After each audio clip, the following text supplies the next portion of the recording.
కృష్ణా జిల్లాలో ప్రజలకు సేవలు అందించేందుకు ఏర్పాటు చేసిన మొబైల్ క్యాన్సర్ స్క్రీనింగ్ వ్యాన్ను రాష్ట్ర ఉప ముఖ్యమంత్రి పవన్ కళ్యాణ్ మంగళగిరిలోని క్యాంప్ కార్యాలయం వద్ద ప్రారంభించారు. ఈ సందర్భంగా క్యాన్సర్ నిర్ధారణ అయిన వారికి తక్షణం చికిత్స అందించేందుకు ఈ వాహనం ఎంతో ఉపయుక్తంగా ఉంటుందని పవన్ కళ్యాణ్ అన్నారు. ఈ వాహనం కృష్ణా జిల్లాలోని 7 నియోజకవర్గాల్లో ప్రజలకు సేవలు అందించనుంది.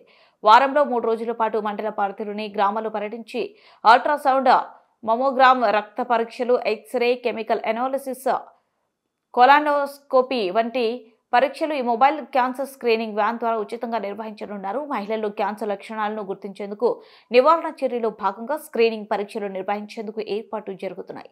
ఈ మొబైల్ క్యాన్సర్ స్క్రీనింగ్ వ్యాన్ ద్వారా ఏడాదికి 40,000 మరణాలను అరికట్టొచ్చని వైద్య నిపుణులు తెలిపారు.